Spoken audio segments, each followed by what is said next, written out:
đã làm gì có người yêu. DJ Time now. Em đang sợ ế đi nè. Cái cậu đó biết cho nó là tung quá, vô cứ này.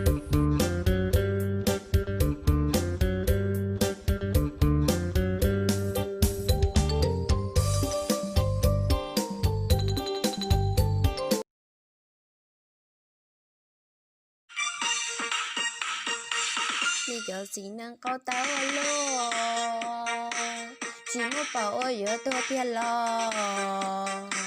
ngỡ trò trong ta chỉ nhìn chạy tia, cha bé chỉ còn y pla lo vì giờ, lo bé lo y phao.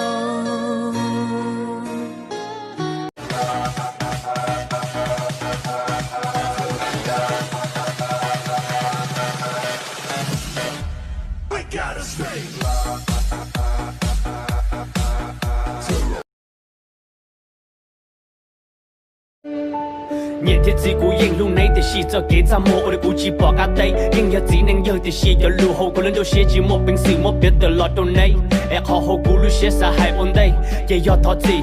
透过我们对顾顾要用的戏都最后就是一扭走，路写头怎么我写图。Chào hoàng tử của em.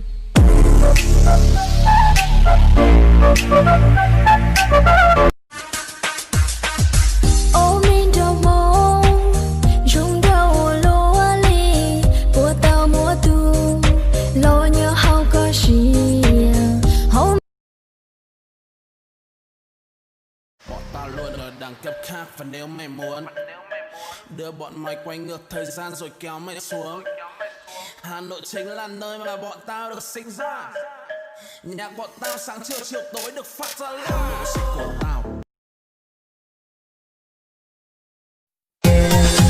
lên mùa mông nền rồng cao dễ cho hài mà dễ cho chả hai lúa ba đi mà lúa con nhá bỏ cây mùa xuân tư sáng khá dần gì nhẹ mà dần gì lú ra mùa cao mà dần chơi trả cô bao cây rau xuân tư sáng lú giúp hợp cổ nó chỉ khỉ cỏ chơi tới đó lòng mà có chỉ nó có thói xen tiền cũ lần lâu giờ có đâu cũng chè có hoa đầu tao vào lò vào thiên luôn nha tao vào lùa giờ tao tù đá chỗ vào lùa giờ vào kẹt ra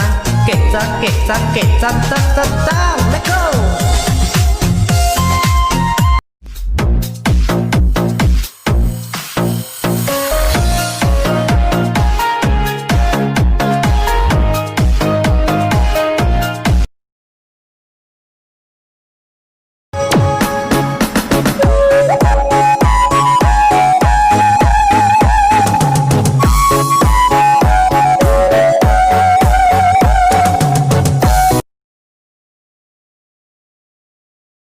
You lo hao trên nành ý từ ua gió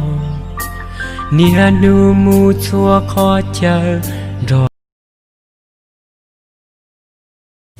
Yo mùa nó phở sao ta là sao Yo mùa sao mùa say ta không giấc mong nỡ gió cứu tu mẹ luôn đầu sông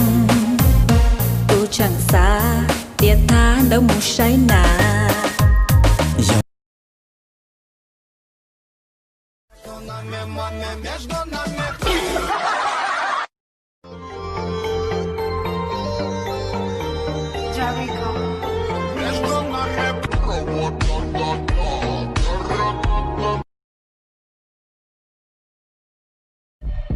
nhớ rong qua mây lần thầy cứ bao cái giờ tụ qua lại qua lại bên hay tia hay mà lấy cho có một hậu ý xa mà lấy cho có một sân cha ơi yo chinh ga xiu chỉ bỏ hư kê lu giờ yo xe lu mù lu chào mừng ya thiên sang rộn rào rộn rào rộn chỉ kia cứ lúc xin chào con rộn tia vì hai tia con xin gì lu ô hô tu nên rộn